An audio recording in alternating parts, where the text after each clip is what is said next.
zero symptoms. I'm relatively young, routine test out of nowhere. So now it's two cancers in 2 years. Uh, Yeah. Um, I go through 6 months worth of radiation, chemo, some more chemo as part of a clinical trial, and lo and behold, at the end of all of that, my tumor's gone. My tumor's completely gone, and I almost couldn't believe it because that was not kind of the way things were looking. Right. Right. In fact, in my notes, it said, patient's been advised of his risk for mortality as a result of this. So I'm preparing for the Yeah. worst. The worst. Yeah. So, Driven by purpose, fueled by passion. My words got power, my thoughts have action. Motivation, stay gracious. That's greatness. Be audacious. Motivation. Be audacious. Innovation. Be audacious. Inspiration. Be bold. Motivation. Be audacious. Greetings and salutations. Welcome to the Audacious Living Podcast. It's always a pleasure to be here with you, and I really appreciate you taking time out of your day to join us on this journey of helping individuals live their best audacious life ever. This is where real conversations, real stories, and real courage come together to remind us that audacity is not about recklessness. It's about intention, resilience, and choosing to live fully even when life challenges us. I want to again thank you for being here. I don't take it for granted or lightly that you've taken time out of your busy day to be a part of this. And so I want to move into today's episode and let's start off by like framing a really cool analogy about life. I want you to think of life like an endurance race that you didn't sign up for. You can train, prepare, and believe you're ready, but sometimes the real test shows up without warning. What determines the outcome isn't just strength, but awareness, adaptability, vulnerability, and the willingness to keep moving forward when things get uncomfortable. Early preparation matters, gratitude matters, community matters, and learning how to endure physically and mentally can change everything. Today's conversation brings all that to life. Joining me is Dr. Jeffrey Reynolds. He's a health and human services leader with more than 35 years of experience. He's an endurance athlete, author, and a two-time cancer survivor. Jeff is the author of Every Mile Matters, a powerful reflection on how endurance training prepared him for life's most unexpected battles. His mission is clear and deeply personal: to advocate for early screening, honest conversations about men's health, and a more compassionate, informed approach to facing illness and adversity.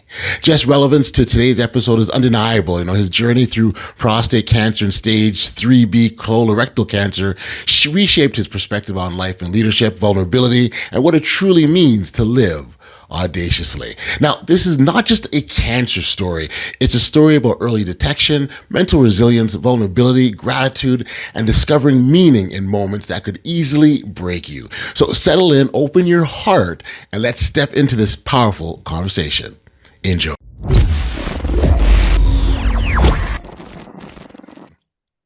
Hey, Jeff, thank you for joining me here today on the Audacious Living Podcast. I appreciate you for taking the time to be here. So thank you. I'm so happy to be here, and thanks for having me on. Yeah, I mean, for me, it's great to be able to engage in these conversations. The way I position is, Jeff, you and I have an opportunity to engage in dialogue, and other people can eavesdrop and listen in, and they potentially can take something they can use in their lives to get them, put them on a new trajectory or put themselves in a better place. It's just phenomenal. So I appreciate the opportunity to be part of that process. And so I guess in some ways I got to thank you for helping me fulfill my mission. So yeah, thanks. Well, and I'm excited to share a story, and I think the story can help other folks. So I appreciate you helping to get the word out.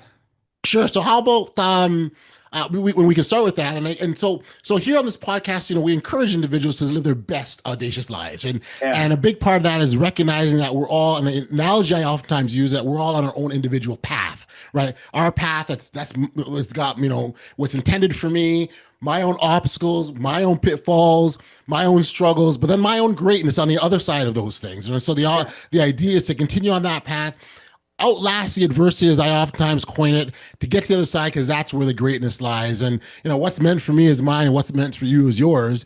But it's the idea of staying true to who we are, because that's where the authenticity comes in as well. So maybe as a starting point, if you can introduce yourselves to our listeners, let them know about the work you do and what's got you to the point that you're at now.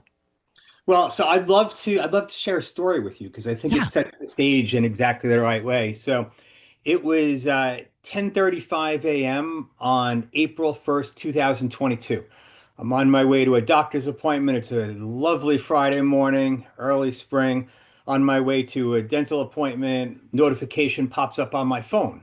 I don't text and drive, so I wait till I get to a light, pop into my healthcare portal, and I scroll through pages of medical jargon. I don't really understand most of what it says, and then I get to the punchline at the bottom, and it says clinically significant prostate cancer likely. Hmm. What? Out of nowhere, routine physical, no symptoms, that kind of thing. I'm stopped at the light. I'm scrolling some more, trying to process all of this. The cars are beeping behind me. A few minutes later, I'm sitting in the dental chair, and they're like, "Hey, have you had any significant medical changes since we saw you last?" And I Right. sheepishly say no.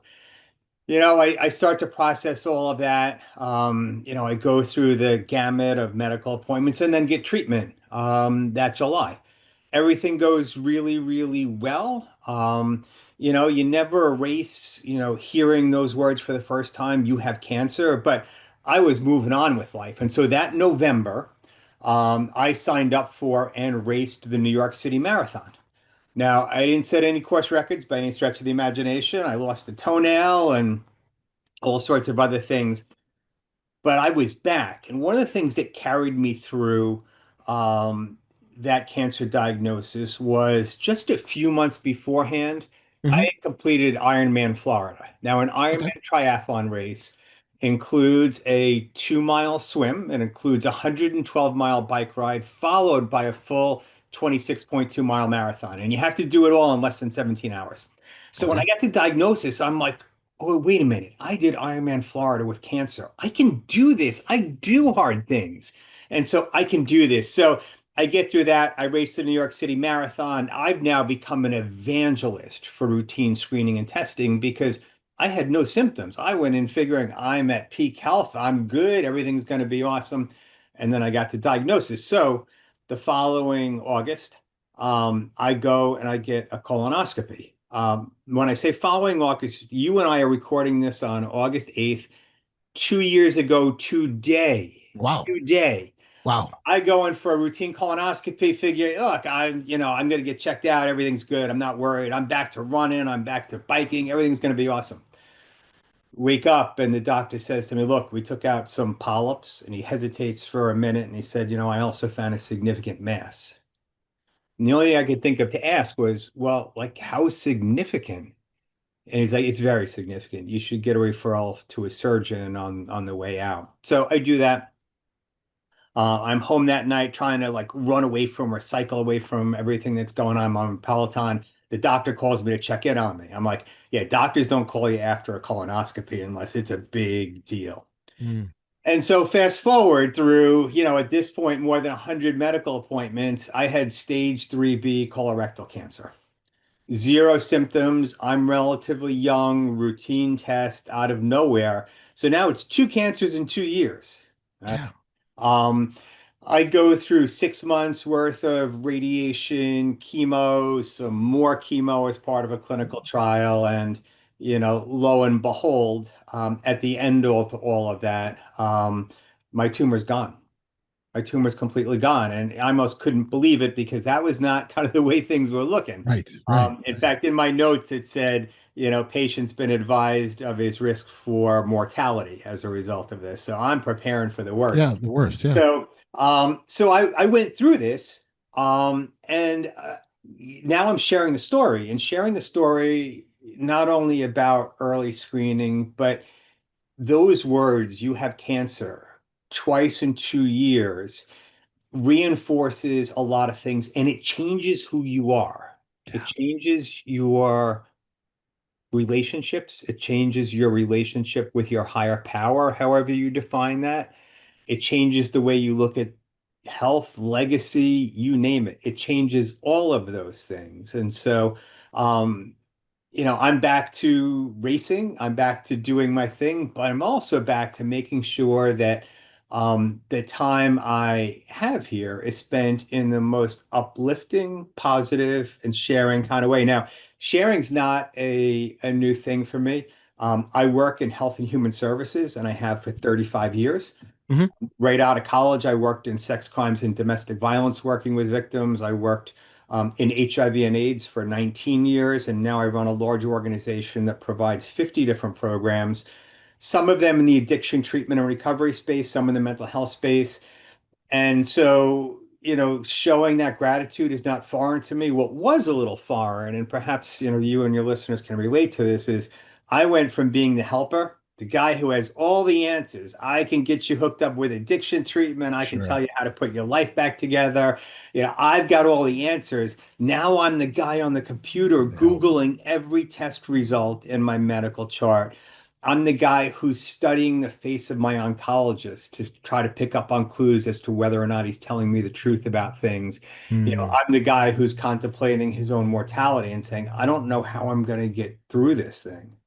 And Wow. so, talk about a 180 in life and kind of Yeah. things thrown in your past. So you and I talked about taking a little bit of a journey together. That's Yeah. that's a little Yeah. bit about my journey. That's no, your and your journey is something else. I can kind of see where so I'm really curious about mindset after the first diagnosis and the second one, because I'm imagining the second one was like we're here again kind of thing. Like Yeah. I did this battle, I did this fight, I got through it. I'm on the other side. I'm proud of myself, and I got to do it again. Why don't you start talking about the contrast between those two?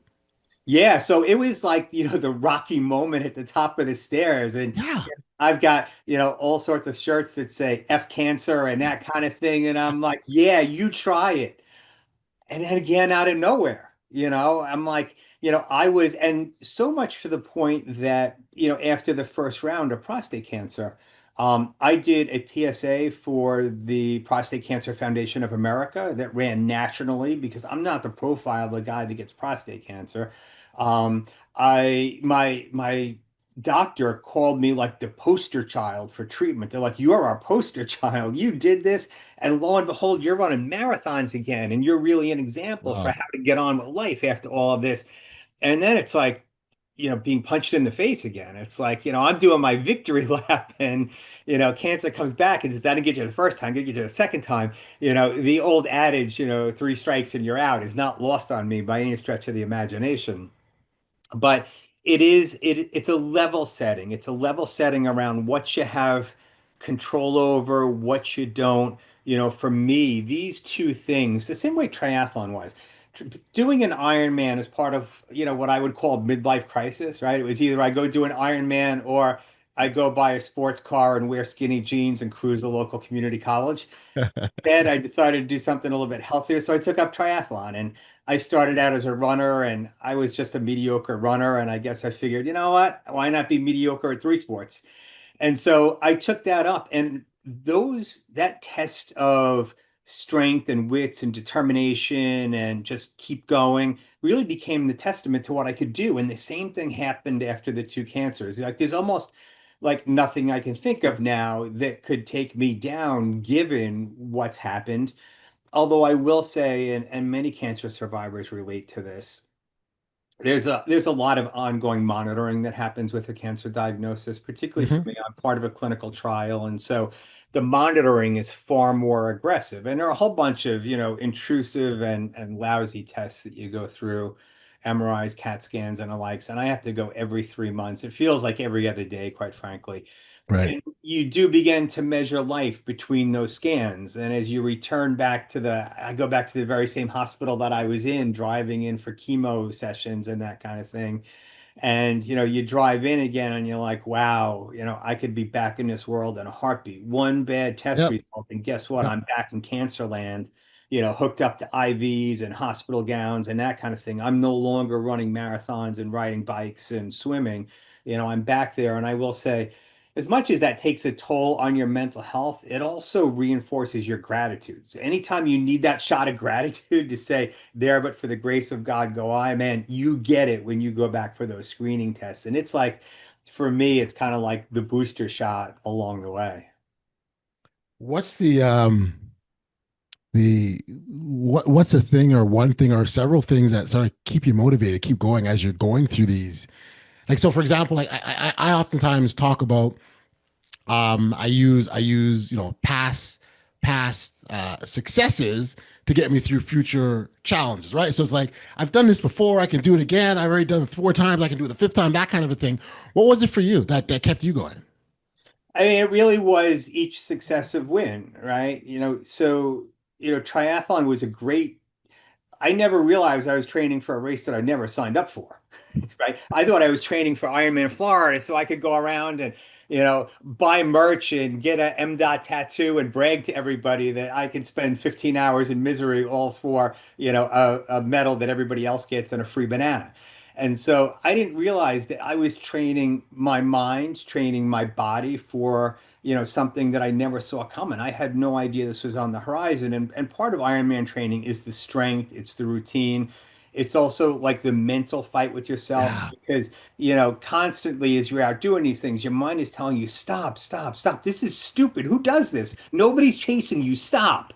Right. And so, it's that wrestle with yourself and it's building that mental muscle. As I went into this, the clinical trial I got into involved a much higher dose of chemo than I would have ordinarily gotten. And my doctor said, look, you'll be able to do it because you're in great shape and mentally you're going to be able to hack this. And so we're going to give you this shot. And so instead of 3 chemo drugs, you're going to get 4. You're going to get a more intense dose. It's going to knock you off your feet. But, we're hoping for a better outcome. And so, at one point my blood work started dropping and just towards the end, and my doctor said, maybe we should cut it short. And he's like, I know you're never going to go for that. I'm like, no, I'm not. If I have to go buy chemo on the street, that's what I'm going to do. But no, we are finishing what we started. This is what we said right. we're doing. We are doing this. And so with each step, I think you get a little bit stronger. But here's what I think is the paradox. As much as I got stronger, and as long as I beat my chest and said F cancer, I got this, that kind of thing, there's moments of doubt and there's moments of humility. And unless Yeah, you're able to match, I think, that strength with a willingness to be vulnerable, sheer brute force alone won't get you through this. The same way, I've got a triathlon coach, and my means of swimming is to just like thrash through the water. I don't look graceful. I don't look like a dolphin. Same thing running. I mean, my coach is always like, it's like you're stomping. And I'm like, yeah, I am. You can't do that through cancer. You need to move through cancer like a yeah, gazelle. You need to be able to be light on your feet and you need to be able to go with it and you need to be able to accept the help of others who are willing to carry you when you're not as strong as you otherwise would be. And so right. that rugged individualism that works really well in an individual sport like triathlon that you could just Yep. power through, it doesn't work in real life and it doesn't work in navigating illness or challenges. And so a big part of this for me was, how do you accept that vulnerability? How do you accept the help? How do you open up to others and let them be part of the process? Right, right, right, and that's where you let down the guard. I mean, sometimes Yeah. pride can hinder us more than help us, and I think that's the perfect instance where it can like let the pride down, accept the help, and get the support because you can use it, right? 100%. And honestly, it's what people need, right? And so they want to be part of the process. They need to be part of the process in order to gain some level of control. So in doing it, and maybe I was just kind of tricking myself, but I'm like, well, no, when I open up, I'm actually helping them because they want to be a part of this. I have a very close friend who said to me, he's like, well, let me know if you need anything. I know you never will, but I want to put the offer out there. And I'm like, ah. The other thing that happened with my male friends was um, a lot of them started saying, I love you when we got together. And Mm, not the drunken, I love you, man, kind of thing, that we do. And it freaked me out at first. I didn't really know what to say. So the first couple times I said nothing, which felt weird, right? yep, yep. And then my mind immediately went to, well, wait, do they think I'm going to die? And they're saying all the things they want to say before I eventually check out. Do I look that bad? I go home and look in the mirror. And so, it changed a lot of my friendships and made them a lot deeper and richer and Yep. closer. And, look, I don't know what percentage of your audience is male, but look, I had two embarrassing cancers, right? These days we talk about them not necessarily being embarrassing, but back in the day, they're Sure. too Sure. embarrassing. Like, so, it does, and at least one of those cancers, it didn't for me, but at least one of those cancers, prostate cancer, rocks men's masculinity in a pretty significant way. Sure. And so, our ability to have conversations with other men around men's health, about how we're feeling, about what it means to be vulnerable, about how if you go through something like that, how do you maintain and reclaim and boost your masculinity? Is that through helping others or in some other way? But it opens up a whole world that, quite frankly, I never saw coming. And so there are, yes, cancer is a medical phenomenon, but it's a social and psychological and emotional phenomenon as well. Mm-hmm. You spoke earlier about the changes that you incur or go through when you have these experiences, and you sort of talked about some of the relationships. Were there any sort of other sort of significant changes that you saw that specifically were noticeable for you? Yeah, look, I think the gratitude was a big part of it. This impacted, my spiritual life. There were people who still say, I pray for you every day. And I will say, like when that first started and people said that to me, my first reaction was, well, yeah, it kind of gives people some sense of self-efficacy and self-control, and it's something Sure. concrete they can do and put your faith in a higher power, Hmm. that kind of thing. But there was a part of me that was like, wait, I'm not even praying for myself. Oh my God, all these people are praying for me. And maybe I say a quick prayer as I'm going off for a test or for chemo. But it did force me to just kind of reconsider and say, so, what does my higher power look like? And there are things that I think there are like life questions that, we contemplate and then we never fully resolve in terms Hmm. of what you believe about what happens when you die, what you believe about a higher power or your Right. God. And you never fully, I think you wrestle with them, but you never fully resolve per se those things. A diagnosis like this forces you, you don't, I don't feel like I have resolution on them, but I feel a lot clearer now about it. I've thought a lot more about kind of what I want my legacy to be. I've thought a lot more about what my dialogue with a higher power looks like. And so this thing changes you spiritually, especially if you don't have, I think if you have a spiritual life going into it, maybe it's the same as fitness, then it perhaps is easier to manage. I didn't have much of a spiritual life going into this. And they say, well, this will make you find it. It does, in all seriousness, it does get you to start thinking about things in a different way. Think about, what you're asking for. Think about Yep. what your relationships look like, and think about, so if this doesn't pan out the way I want it to, what are the implications? I had wrestled with uncomfortability. That was not a problem for me, right? So, Right. a triathlon, you throw up, you wipe your face off, and you keep going. That's right. Even through chemo, there were times when I had my chemo pump on. You go for infusions for, the full day, and then you have a chemo pump that pumps chemo into you. Hmm. It's a little black box.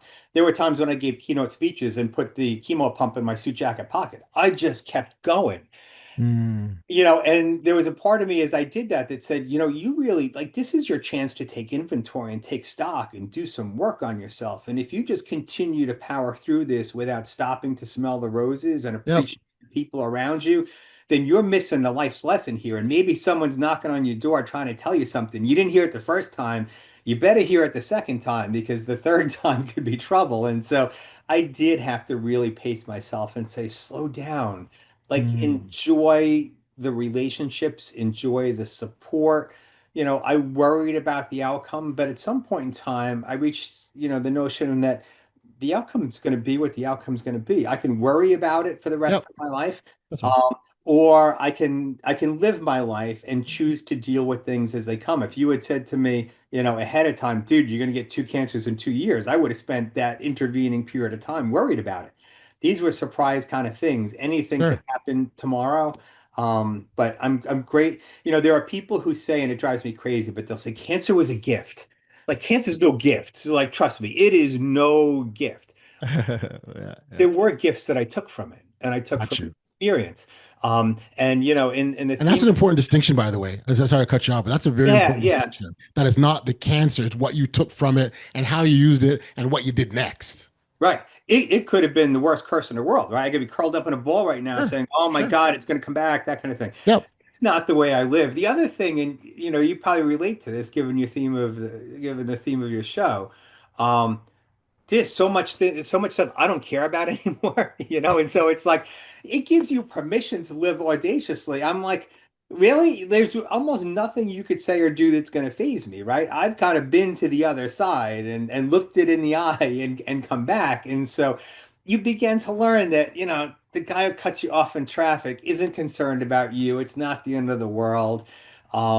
You know, the time with family, the time with yourself, the time pursuing your life's work, that's the stuff that really matters. And so it gives you permission to live a lot more audaciously than you would before when you're tiptoeing around things and Yep. worry about things.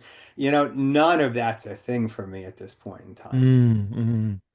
I'm wondering, Jeff, when at the time that you received the diagnosis, first or second, I'll let you choose which one, or maybe talk about both of them. Um, was there sort of a turning point where you said, "Okay, let me take control of this thing," and let me, as opposed to, "Oh my gosh, oh my gosh, oh my gosh," as like the point where you said, "Okay, I got this now. Let's move forward." And not that we can't have those moments of Yeah. mourning, grieving, what have you. I think those are emotions that it's okay to experience. But there's something that made you switch or divert or change course. Yeah, look, I would say you know, I'm a very like controlled kind of person, and like as long as I feel like I got things dialed in and controlled, and I'm trained for, and I'm ready, and I'm prepared, I'm Sure. good. You know, you're never prepared for these kind of things, but it actually worked a little bit differently for me. Like, you know, there was the initial, wait, what? What are you talking about? Um, the first time, just because it was the first time I heard the words, "You have cancer." You know, 2 million people a year in America hear that word, hear those words. Um, and then the second time it was like, all right, so prostate cancer is serious, but this is a whole different ball game. You know, so there's stage one, there's stage two, there's stage three, there's stage 3B, there's four, age four, and everyone I know has stage four cancer, you know, Mm, is struggling or has not had a good outcome. And I'm like, that's precariously close to stage four. This is a whole different deal. You know, I swung into I can control this. I know lots of folks in the medical field. I'm pretty savvy, that kind of thing. But then there were periods along the way, like once I'm like, all right, so like the medical plan is set, and there's this gap that I call it the valley between the time you get diagnosed and the time you start treatment. That mhm. valley is rough because you're like, all right, so I know this is happening. I know it's inside me. I know it's growing inside me. We don't start treatment for another month because there's other people. You know, and you know, in that valley is when I experienced kind of the rough patch. So out of the gate, there's the initial shock, then it's like, all right, I can mastermind this, I can put things in play. And then it's like, well, no, you only have so much control over so many things. So there were periods along the way, and there were things that were tough, you know, that stand out for me. One of them was, you know, I have three kids, one's an adult, two others are younger, teenagers, and telling them was a bit of a struggle. Telling them the Sure. first time was a struggle. You know, my son, who was 12 at the time, you know, you say of prostate cancer, he doesn't really know what a prostate is, but he knows it has something to do with your reproductive organs. And so his first question is, you know, is everything going to work okay? I'm like, I hope so. You know, the second time because it was more serious and my kids have access to the internet, you know, Sure. it's tough. It's tough to look your kids in the eye and when they look you directly in the eye, again, searching your face for signs that, you know, you're shielding them and they say, is everything going to be okay? You know, and you can't say for certain that it is. You can say, I think it's going to be, but we're going to be okay. Those are hard conversations. Those are the things that send chills down your spine. Um, but they too are important because, Of you course. know, when you know, if I asked you right now to recall, you know, five meaningful moments in your life, you know, for me, that would be one of them, right? Telling my kids about this. Yeah. And Oh, for those sure. are those are the golden moments, as uncomfortable as they can be. Those are the golden moments that we remember. And so, yeah, there were periods that were tougher than others. I think I maintained a pretty good ability to shake myself out of it, but there are moments that you slide back. And so, recently, and one of the reasons we're talking is that I recently published a book about my Yep. experience related to triathlon training and how it prepared me for cancer. I went in for a series of routine tests not too long ago. The book was all done, not out and published yet, but it was Mhm. done. I woke up at 3 a.m. and said, "Well, suppose I find out the cancer came back." This book is about how I'm doing well and I'm not only surviving but thriving. The book is all done. What will happen if I go tomorrow and they tell me the cancer came back? Like, can I publish like an epilogue, or I can't change it now? And so there's things like that that run through your mind. And so it doesn't fully go away. Again, some people would say that's a curse, it's a hassle, that kind of thing. I'm like, well, no, no, no. It's a Uh, reminder about how precarious yeah, you all are, and how, look, do you and be you, because you don't know what the future that's holds. right. That's right. And I can see how that, how going through those experiences shapes your perspective on life and alters that in the Yeah. ways that are you never thought before. Um, and I think that's the power of the experiences, right? We go through these things and we get to the other side. Maybe not while we're going through them in the moments, we're not really thinking about what can I take from this? I mean, if you're able to, and people are, I mean, yeah, Right. but like it's harder. And I'll acknowledge that fully myself. I'd say that it's hard. When you get to the other side and you've got that perspective, right? Oftentimes we'll talk about sort of connecting the dots, right? Like you live life, life doesn't make sense forward, but when you look back at it, all the dots connect. I had to Yeah. go here to go to here to go to here because if I didn't do that, I couldn't be here and I couldn't be where I'm at right now. And it makes sense, but in the moment, it's tough. And so that's what these experiences do for us. Every mile matters is the name of your book, It is. right? Every Yeah, mile matters. I have a copy right here. I'd be remiss if I didn't if I didn't sure. show it to you. Yeah, and it's a little bit about my experience, some of the stories that I shared here today. But it also contains some practical tips, and so it talks a little bit about what we know about early intervention, early detection, and screening. As you could tell, I'm a middle class white guy. I had the best possible outcomes. Those outcomes aren't the same for everybody. Sure. And so, folks who live in communities of color, folks that don't have good access to healthcare, folks who struggle with literacy problems, all get diagnosed later in life and have a very, very different outcome in their disease process. And so, I talk a little bit about how we level the playing field, Yep. and make early intervention accessible for everybody. I give some tips for what to say to folks with cancer and what not to say to folks with cancer, right? So every time you tell somebody you have cancer, they're like, "Oh, my uncle had that," right? And either it's a good outcome or a bad outcome. I'm like, "Don't do that." That's not what I want to hear. That kind of thing. And so it does contain some practical tips. It contains some public policy Yep. recommendations, especially in this environment where so much around healthcare is being debated, and that kind of stuff. And everyone who has read it has said, I went from laughing to crying all in the matter of a few Wow. minutes. And Wow. so, hopefully it provides a contribution and can be, of assistance to folks who might hear those words, "you have cancer," or Yeah. if you love somebody and have somebody in your life who's struggling. And if you're fortunate enough to not have cancer, you're not crazy enough to be a triathlete, there's still some good tips for audacious living in there. For sure. I think it can take it that can carry you through life because we're all going to experience some kind of challenge, trial, tribulation. We're not going to get a knock on the door that say, hey, at 3 o'clock, we're going to mess up your life. That's not going to happen. It's just going to appear. You've got to deal with it in the moment. So things like this, I think are important to fortify ourselves now. Don't wait for the trouble to arrive. Be prepared when it comes, right? And that's kind of certainly what I'm hearing. So regardless if you've gone through the experience or not, I think it's still worthwhile to go through or at least to read. I'd love, and something I ask a lot of my guests is I'd love to sort of get your definition of audacious living and what it means when you again you've got that perspective of a two-time battle with cancer, and so yeah, I'd love to get your perspective on audacious living, what it means to you. So I feel like, pre-cancer, I would have said it's being bold, it's being dynamic, it's being energized. And I still think it's all of those things. But I think more importantly, it's being authentic in the moment, right? And so there were times in my cancer journey I wasn't feeling as bold as I wanted to, and I could put up the big face and the big Sure. front and that kind of thing, Yep. but I was feeling downright vulnerable and down. And I think as men, we revert to that. I'm out there, I got this, I'm all good. But I think being audacious means also acknowledging that vulnerability and saying today's not the best day, and today I'm going to rely on my brothers and sisters around me to kind of carry me through until tomorrow when I'm a little bit stronger and I'm willing to carry somebody else. And so I think audacious living is being who you want to be, being who you feel you should be, connecting up with others and creating those that sense of community that helps us all. And so it's just about being you in the moment, and who you are today may not be the same as tomorrow. That's all right. Be you.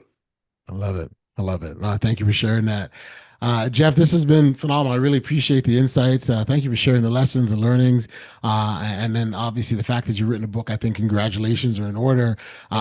Just due to the fact that, and for me, that's always been the best part of these challenging things that people go through, or the experiences that we have, is that you go through a difficult period, you get through it, you get on the other side, and you turn around and share your story and help others. That to me, that sharing piece by far is my favorite part of the journey. So I congratulate you for doing that.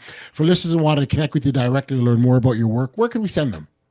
Sure. Everymilematters.com. We've got a website set up to feature the book. Also, jeffreyreynolds.com. Hit me up. I'm happy to help in any way I can. Look, if any of your listeners out there are struggling a little bit or know someone who's struggling, I'm always happy to help. Always happy to chat. Thank you for putting me on. I really appreciate. I really loved our conversation, Audley. Maybe one day I'll come back. Hey, the door's always open whenever you're ready. Thank you. Awesome. This has been a pleasure. And thank you again for being a guest on the Audacious Living Podcast.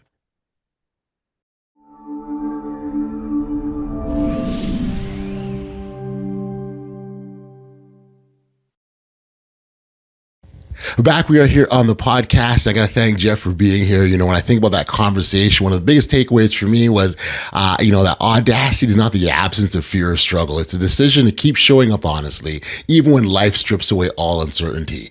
Jeff reminds us that early screening can save lives, that physical endurance strengthens mental toughness, and that embracing vulnerability doesn't weaken us, it connects us.